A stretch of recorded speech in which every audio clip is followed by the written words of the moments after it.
Assalamualaikum warahmatullahi wabarakatuh. Berikut ini saya akan memaparkan laporan hasil penelitian dengan judul Analisis Pengaruh Komposisi Dana Pihak Ketiga, BI Rate, dan Ukuran Perusahaan terhadap tingkat suku bunga dasar kredit korporasi pada perusahaan perbankan yang terdaftar di Bursa Efek Indonesia. Nah, yang melatar belakangi penelitian ini mungkin selama ini kita suka mendengar keluhan dari masyarakat terkait tingginya suku bunga pinjaman, sehingga menyebabkan calon nasabah atau masyarakat enggan melakukan peminjaman ke perbankan. Nah, oleh karena itu berbagai upaya dilakukan oleh Bank Indonesia untuk menurunkan suku bunga pinjaman maupun simpanan, seperti dengan mengeluarkan kebijakan pelonggaran likuiditas sehingga perbankan kelebihan likuiditas diharapkan dapat meningkatkan penyaluran pinjamannya dengan tingkat suku bunga yang lebih rendah. Kemudian selain itu, dalam upayanya menurunkan tingkat suku bunga, Bank Indonesia terus melakukan pemangkasan suku bunga acuan atau yang lazim dikenal dengan istilah BI Rate. Nah, pemangkasan suku bunga acuan yang dilakukan oleh Bank Indonesia tentunya kemudian direspon oleh perbankan dengan melakukan penurunan tingkat suku bunga pinjaman. Tetapi penurunannya tidak secepat suku bunga acuan. Misalkan sebagai contoh selama tahun 2020 tingkat suku bunga pinjaman kredit modal kerja mengalami penurunan sebesar 87 basis poin. Kredit investasi mengalami penurunan sebesar 65 basis poin. Sedangkan kredit konsumsi menurun sebesar 28 basis poin. Nah, apabila dilihat dari sisi simpanan rata-rata tingkat suku bunga deposito untuk jangka waktu 12 bulan di Bank Umum mengalami penurunan sebesar 114 basis poin apabila dibandingkan dengan posisi akhir tahun 2019. Nah, sedangkan Bank Indonesia sendiri sepanjang tahun 2021 telah memangkas tingkat suku bunga acuan sebanyak 250 basis poin di mana pada tahun 2018 tingkat BI Rate itu sebesar 6% di mana pada tahun 2021 itu menjadi 3,5%. Nah, kemudian selain itu perbedaan tingkat suku bunga juga terjadi antara bank besar dengan bank kecil yang cukup tinggi. Nah, berdasarkan hal tersebut penelitian ini terkait dengan analisis pengaruh komposisi dana pihak ketiga, BI Rate, dan ukuran perusahaan terhadap tingkat suku bunga dasar kredit pada perusahaan perbankan yang terdaftar di Bursa Efek Indonesia. Nah, selanjutnya kerangka pemikiran dari penelitian ini seperti kita ketahui komposisi DPK terdiri dari giro, tabungan, dan deposito. Nah, hal ini tentunya perbankan dengan menampung menghimpun DPK tersebut tentunya ada biaya dana oleh karena itu akan menjadi pertimbangan bagi perbankan dalam menetapkan suku bunga kreditnya. Nah, apalagi untuk jenis simpanan deposito tentunya memiliki tingkat suku bunga yang sangat tinggi, apalagi yang jumlahnya atau nominalnya cukup besar, biasanya diberikan tingkat suku bunga yang spesial. Nah, selain itu selain DPK, perbankan juga tentunya ketika menetapkan tingkat suku bunga itu ya, baik itu bunga pinjaman atau simpanan, tentunya harus mengacu kepada BI rate ya, yaitu bunga acuan yang secara berkala ditetapkan oleh Bank Indonesia. Nah, kemudian selanjutnya ukuran perusahaan juga tentunya menjadi pertimbangan bagi perusahaan untuk menetapkan tingkat suku bunga pinjamannya ya. Perbankan yang besar tentunya didukung oleh modal yang besar juga, sehingga perbankan memiliki dana yang melimpah, dana murah ya, sehingga ya leluasa untuk menyalurkan pinjamannya dengan suku bunga yang rendah. Nah, selain itu ya, apabila perbankan dengan modal besar tentunya bisa melakukan investasi ya, sehingga kegiatan operasionalnya bisa berjalan lebih efisien. Nah, berdasarkan kerangka pemikiran tersebut ya, dapat diambil hipotesis sebagai berikut. Yang pertama, komposisi DPK berpengaruh positif terhadap tingkat suku bunga dasar kredit korporasi. Yang kedua ya, BI rate berpengaruh positif terhadap tingkat suku bunga dasar kredit korporasi. Sedangkan yang ketiga ya, ukuran perusahaan berpengaruh negatif ya terhadap tingkat suku bunga dasar kredit korporasi. Nah, yang keempat ya, secara simultan ya, komposisi DPK, BI rate, dan ukuran perusahaan itu berpengaruh terhadap tingkat suku bunga dasar kredit korporasi.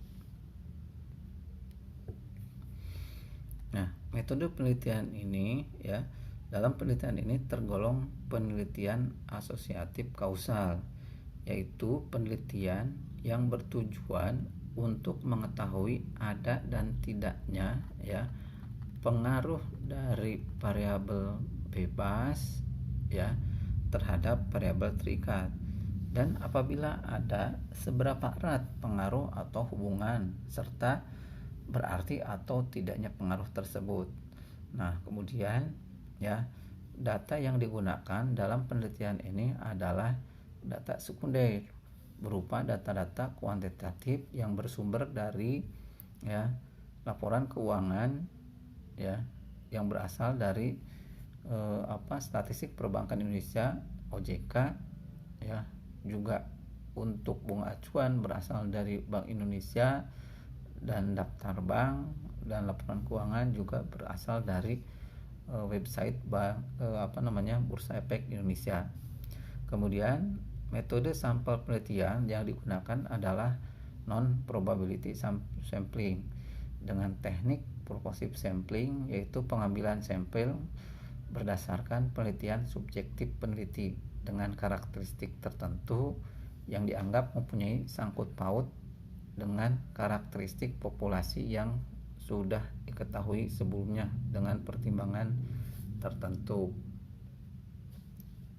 Selanjutnya, yang menjadi variabel dalam penelitian ini yaitu dana pihak ketiga, di mana dana yang dihimpun oleh bank yang berasal dari masyarakat yang terdiri dari simpanan giro ya, simpanan tabungan, dan dalam bentuk simpanan deposito.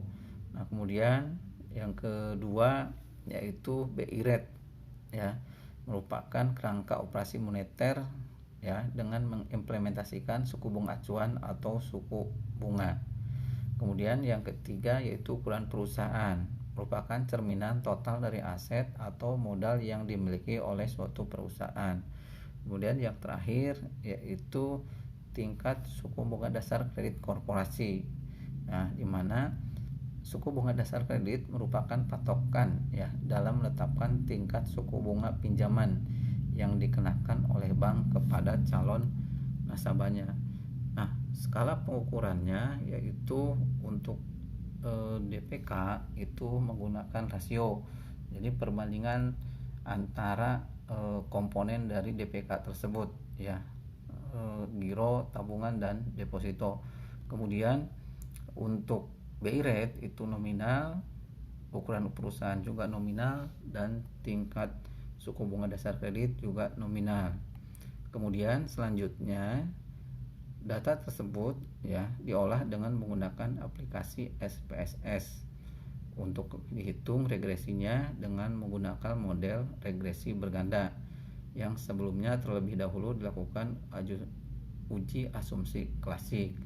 Kemudian terakhir dilakukan analisis koefisien determinasinya. Nah, selanjutnya hasil dan pembahasan. Nah, sampel yang menjadi objek ya dalam penelitian ini sebanyak 38 perusahaan perbankan konvensional ya. Kenapa? Karena sesuai dengan judulnya ya, yaitu SBDK korporasi. Tentunya kalau bank perbankan syariah tidak menetapkan ya yang namanya suku bunga dasar kredit. Nah, perusahaan perbankan konvensional tadi yang terdaftar di Bursa Efek ya dari tahun 2018 sampai dengan tahun 2021 ya, tadi dengan mengeluarkan skim kredit korporasi, karena tentunya tidak semua perbankan itu menyalurkan skim kredit korporasi ya. Dari 43 perbankan konvensional itu hanya 38 perusahaan perbankan yang menyalurkan skim kredit korporasi. Nah, dari data tersebut diperoleh sampel penelitian yaitu sebanyak 152 sampel. Nah, selanjutnya ya, sebelum dilakukan analisis regresi berganda perlu dilakukan terlebih dahulu uji asumsi klasik ya, dengan tujuan agar persamaan yang dihasilkan adalah persamaan yang baik dan tidak bias. Nah, berdasarkan hasil uji normalitas ya, terlihat dalam gambar ya bahwa titik-titik data berada di sepanjang garis diagonal. Hal ini menunjukkan atau menandakan bahwa model regresi tersebut ya berdistribusi normal.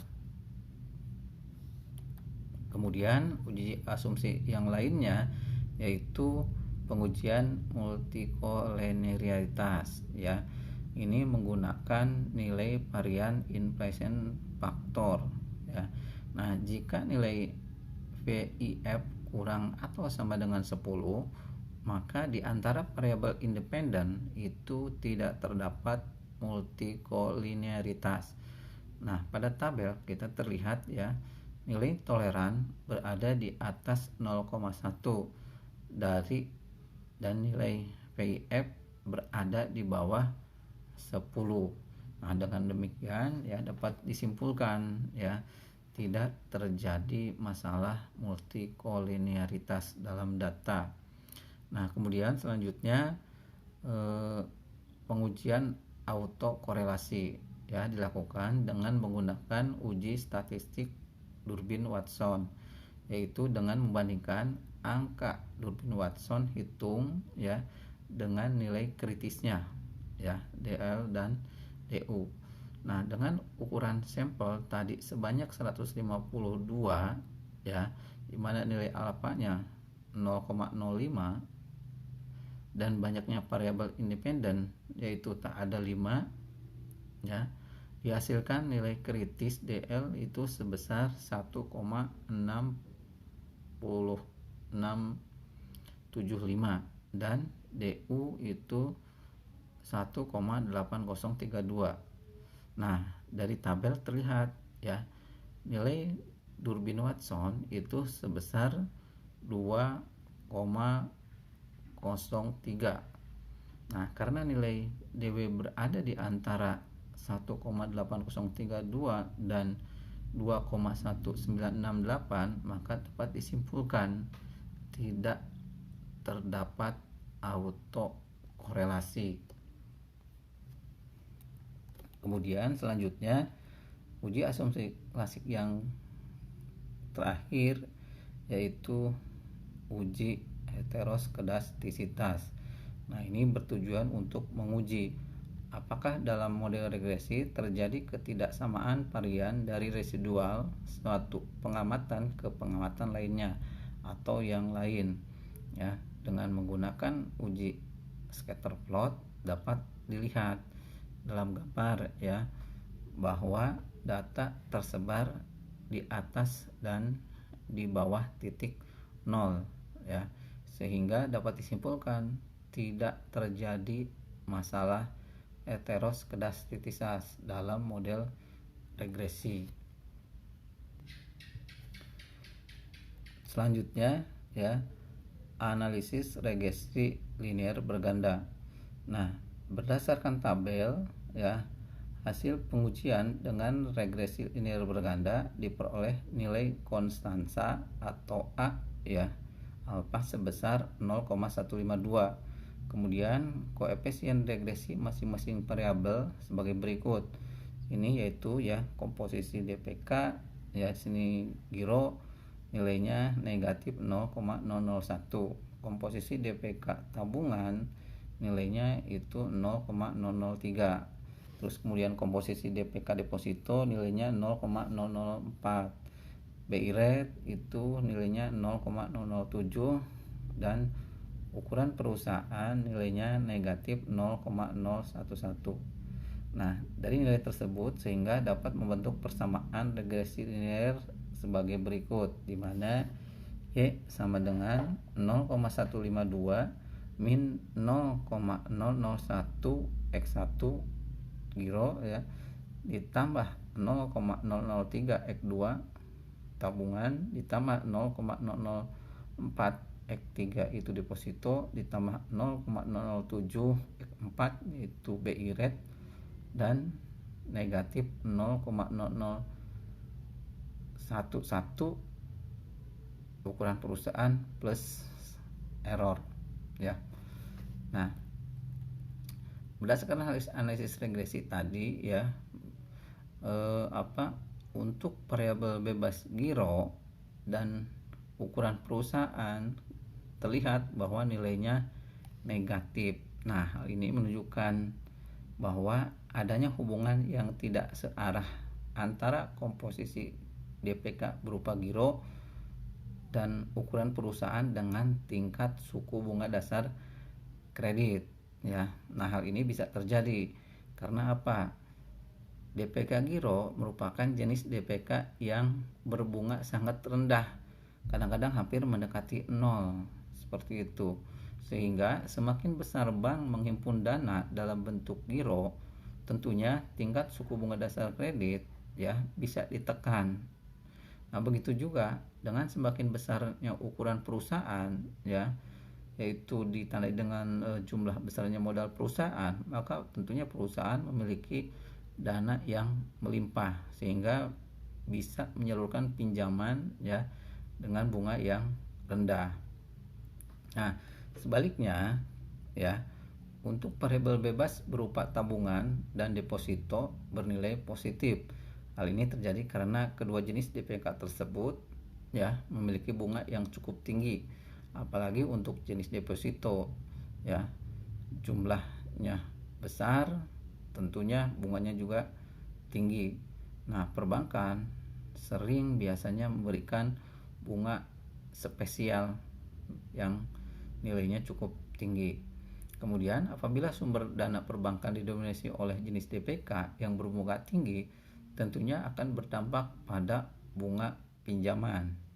Nah, begitu juga ya untuk variabel BI rate menunjukkan adanya hubungan yang searah positif. Nah, BI rate yang ditetapkan oleh Bank Indonesia tentunya bertujuan untuk memperkuat efektivitas kebijakan moneter ya.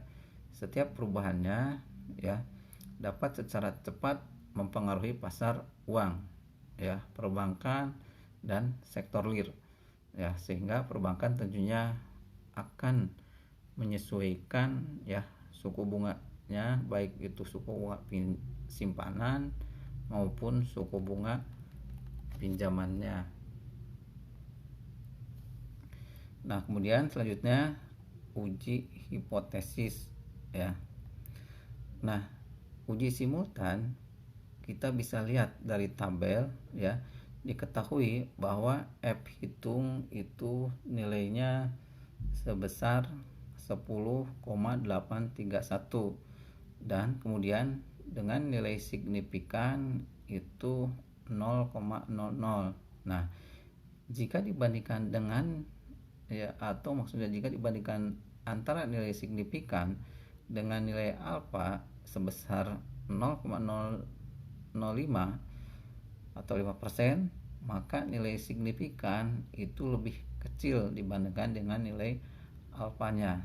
Ini artinya bahwa variabel komposisi DPK yang terdiri dari giro, tabungan, dan deposito,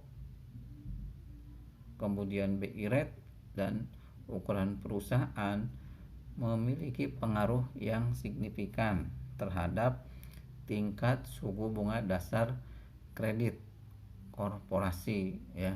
Jadi intinya secara simultan ya, komposisi DPK, BI rate dan ukuran perusahaan itu memiliki pengaruh yang signifikan terhadap tingkat suku bunga dasar kredit korporasi. Kemudian selanjutnya ya, uji secara parsial. Nah, uji parsial terlebih dahulu kita mencari dulu nilai T tabel.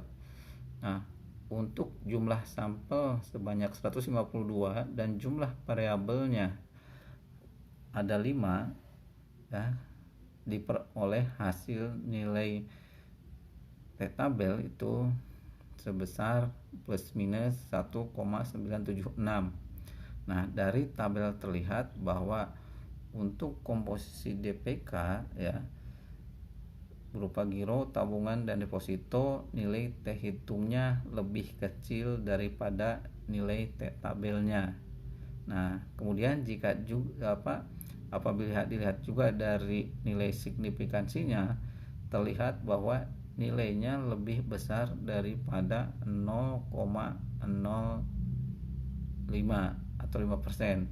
Sehingga berdasarkan dua parameter tersebut dapat dipastikan ya bahwa komposisi DPK giro, tabungan, dan deposito itu tidak memiliki pengaruh yang signifikan terhadap tingkat suku bunga kredit korporasi.